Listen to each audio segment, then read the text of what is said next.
Thanks everyone. Mitchell Starc here to answer some of your questions after his career best figures today. So if anyone wants to lead us off. All time. Mitch, you made a habit of wickets first ball of the test. Can you run us through it today? Yeah, at the stumps and hit the pads. About it. Nothing special.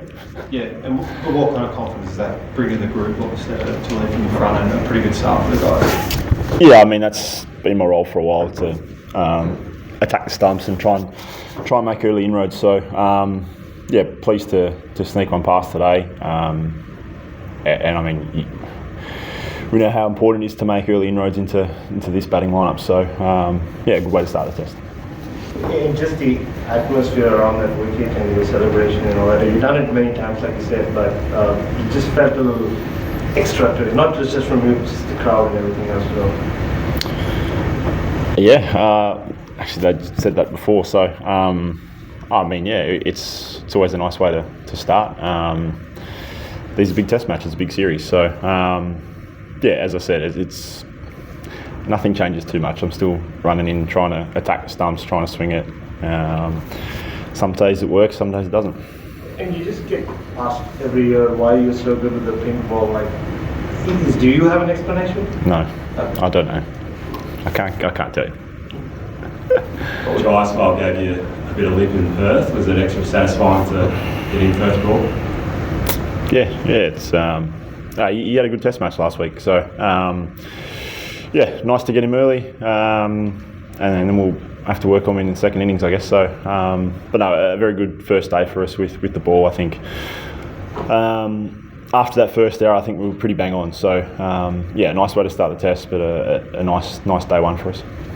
Mitch, how about the efforts of the top order tonight? Obviously, it's be a very different feeling tonight than first day of Perth when it was a similar scenario. Really.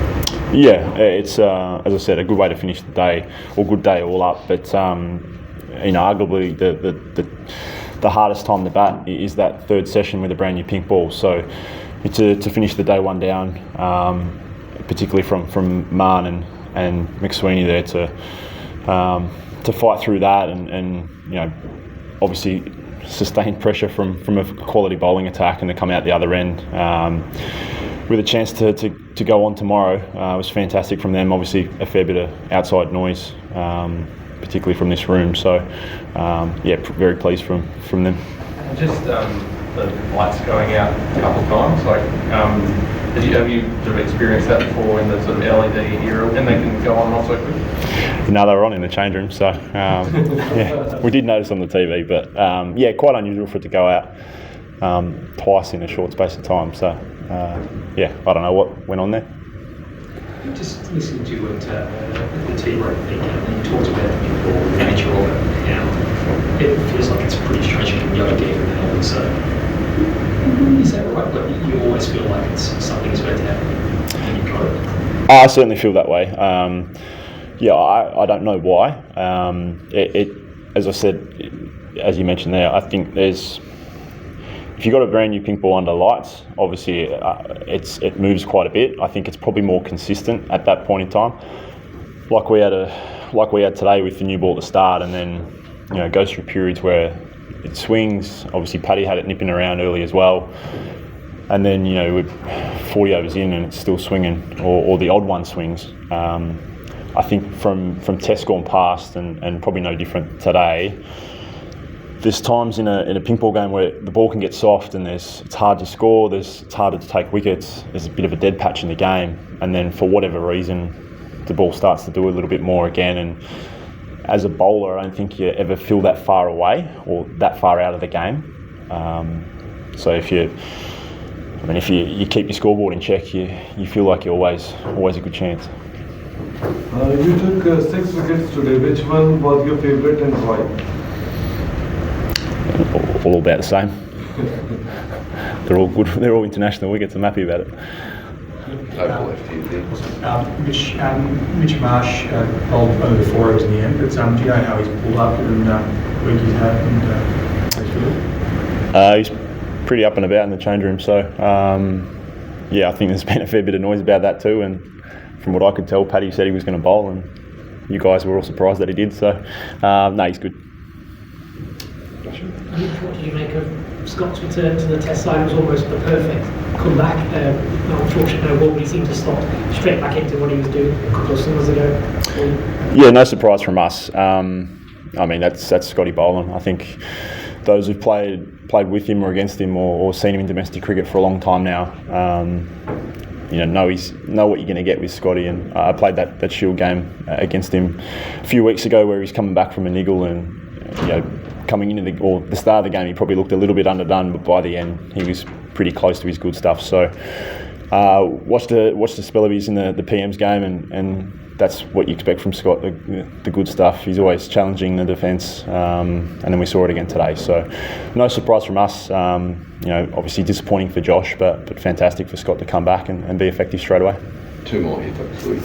Just thinking about Pat Cummins playing in the first test, the shot and even the shot could not really play Scotty and what's happening, the reverse kind of thing. Do these younger guys playing Test cricket to others, different generation, or even when you first started your career?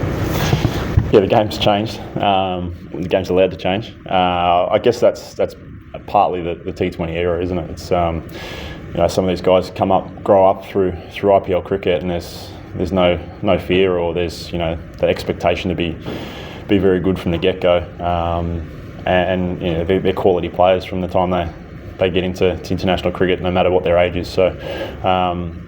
We've obviously seen a little bit of Jaiswal before last week, and then obviously had a fantastic innings in the second innings, and then some of the shots that Kumar Reddy played today, where with some special shots. So whether that's T20 cricket or coming into Test cricket, or no fear cricket from the next generation. I've been around long enough to see it change a little bit, it is, whether it's less fear or just a bit more confidence when you start into international cricket. You'd have to ask those batters, but I'm sure it's exciting to watch from your guys' point of view and from the crowd as well. Last one. Mitch, do you think that, just want to know your observation about, do you think that Indians were, little off the wicket and difficult for them to control the swing of the ball? Any observations there? Because till 23rd over, there were broadcasters showing the data that 95% of the deliveries were, missing the stumps. Do you have any observation on that? I'm not their bowling coach. Just one last part of that. Do you think Pat Cummins was a little angrier today, because at that point of time he was bowling over 150, and then when he picked up Rishabh Pant's wicket, looked a little more angrier than as usual? Pat bowled over 150. Pat. No, 140.